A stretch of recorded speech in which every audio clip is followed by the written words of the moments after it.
Petra here from Petra Fisher Movement, and I have been getting a lot of questions about floor sitting on my Facebook group, so I wanted to just post a quick, tutorial on some things to think about when you're going to start sitting on the floor. So floor sitting, just getting down to and up from the floor, is a really good way to keep your body moving, so I totally encourage that part of it. Once you get down to the floor, however, I want you to think about what your body looks like when you're sitting on the floor, because you might be getting some signals that going all the way down to the floor might be a little much for your body today, and I'm going to show you what to look for.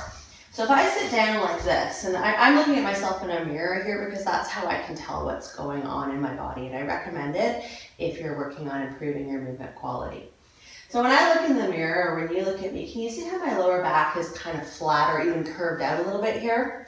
That's one way to tell that what I'm doing is that I'm tucking my pelvis under. That means my hamstrings, my backs and my legs are a little short to allow me to sit with what we call a neutral pelvis, which is the optimal position for you when you're sitting. Now you can tell this in the front. If you find your hip bones with your hands are really called your ASIS, and your pubic bone, maybe you can see on me how far my pubic bone is ahead of my ASIS. That's a sign that my whole pelvis is kind of tipping back. That's the tuck. And we're looking to untuck when we're sitting. So I actually cannot sit on the floor like this and do much good for my body. So what I'm going to do is I'm going to prop myself up. Now I don't know exactly what height to prop myself up in this position, so I'm going to just start gradually. I'm on a yoga block now. And you can see the lower part of my back is still pretty flat. My pubic bone is still way ahead of my ASIS, so that's not enough for me here. So I'm going to grab a yoga bolster, and we're going to see, is this high enough? I like round surfaces because they can help you kind of tilt and tip forward, so you can kind of get a little bit of a power assist that way. And that's looking still pretty darn flat, I would say. And that makes sense because I know how long my hamstrings are and they're not really at 90 degrees of movement yet. And yet, if you look in front, my pubic bone is still way in front of my ASIS. So now what I'm going to do is grab my half dome, put that underneath me, and see whether that little bit of extra height is enough to get into neutral.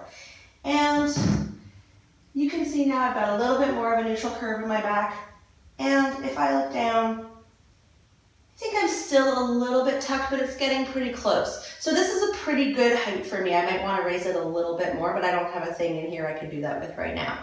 So when I'm sitting with my legs out in front of me, this is what I'm looking for. This is a great hamstring lengthener because you're not really stretching. You're just saying, hey body, I want to have longer hamstrings, and it will over time get the signals, and then you can decrease your bolstering, and over time you'll just naturally lengthen your hamstrings without having to do any kind of exercise for it. Now what's interesting is that if I change what my legs are doing, I need different bolstering. So here, if I do a V-sit, for example, this is a position where I have a lot of mobility. I easily fall forward. I don't need this much bolstering. I can get rid of my bolster. I'm going to keep my half dome and go into my V-sit here, tilt forward, and you can see I've still got a neutral curve, and yet in front, those are checking out as well. So depending on how you're sitting, you might want to change the kind of cushions that you're on, which is fine because that's more movement, and we want more movement. You can experiment with cross legs. Here, still pretty neutral, but you might need to raise yourself up a bit. You could cross your legs the other way. There are a million different varieties of floor sitting, and I'm going to write a blog post about that, so I'm going to leave that aside right now. But what I want to encourage you to do is to figure out what your perfect amount of bolstering is so that you can sit on the floor with a neutral pelvis, and that'll help you bring floor sitting into your life in a way that's doing a little bit more benefit for your body. So I hope this is useful. You can get more information and tips on my website, which is www.petrafishermovement.com. And definitely sign up there and let me know what you think of this. Thanks so much.